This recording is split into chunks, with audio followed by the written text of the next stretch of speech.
الله وبركاته داوديال كنتي وعنا ونكسر ميل كستو جوجتان با كسو dhawaada barnaamijkeeni bara cilmi nafsiga xalqadiisii shanaad maanta waxaan ka wada hadli doonaa dareemayaasha xogta inaga soo gasha ama shanteena dareene xogta inaga soo gasha iyo sida ay maskaxdeena u turjunto ama sida ay maskaxdeena u aragto afka qalaadna lagu yiraahdo sensation iyo perception sensation haddii isku dayno inaynu qeexno waxay noqonaysaa macluumaadka inaga soo gala shanteena dareene halka perception ay noqonayso aragtida ama turjumaada macluumaadkaas oo si markaa micno ugu sameynaysa maskaxdeena loo turjumayo salahan hadii soo qaadano markaa macluumaad inaga soo galay dareenkeena aragga oo soo qaadano caruurtu markay irbad arkaan macluumaad nooceeya maskaxdooda uga turjunta sensation ka soo galaya wuxuu noqonayaa irbadii ama araggii irbada perception ka ay maskaxdooda ku haystaan waxa weeyaan in irbadaasi ay xanuun tahay kadib reaction waxay soo celinayaan inay ooyaan baxsadaan ama ay ka baqdaan irbada marka halka waxa isku xiran sensation ka ama aragga ayna soo galay in irbad meeshii la keenay caruurtii reed marka irbad loo keenay kadib iyagu maskaxdooda ay ku turjumeen inay xanuun dareemayaan marka waxa isku xiran waxa weeyaan aragga irbada iyo maskaxdooda turjumtay in irbadu ay xanuun keenayso kadib marka ay jirkii ku sababayso inuu falcelin sameeyo inuu ilmihi yara ooyo ama uu baxsado marka hab noocaasa ayaa loo yaqaanaa sensation iyo perception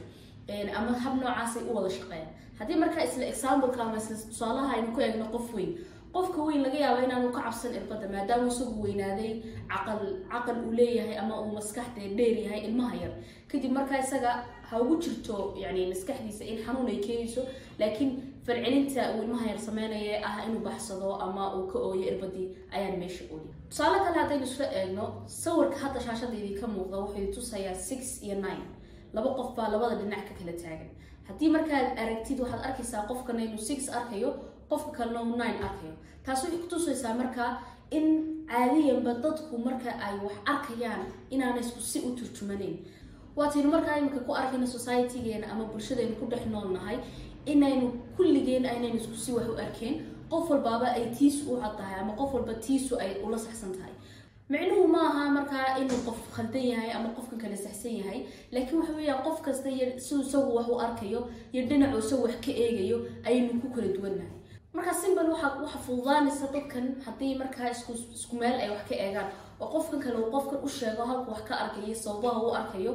in markaa aynu isku soo dhawaan karno ama isku si aynu wax u fahmi karayno kala duwanaanshaha haddaba aragtiyaheena ama hab fikirkeena ama hab fahankeena waxa saameyn xoog kule waxa loo yaqaano perceptual set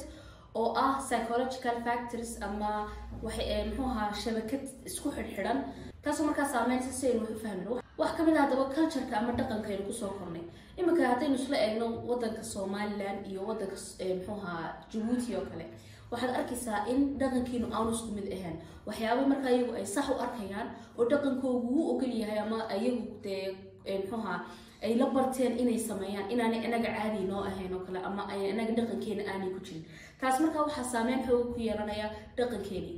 wax kale markaa kala duwanaanshaha perception-keena ama sin wax u aragno keeni karaya waa religions waa diinta aynu kusoo kornay diinteena islaamku imika habbayna fartay inaynu u dhaqanno marka haddii qof kaloo diin kale uu ku yimaado waxa adigu aad sameynaysid wuxuu arkaya khalad wuxuu isagu sameynaya wax u arkaysaa khalad kala duwanaanshaha markaa ama fahanka aad ku kala duwantihiin waxaa sababay waxa weeyaan waa diinteena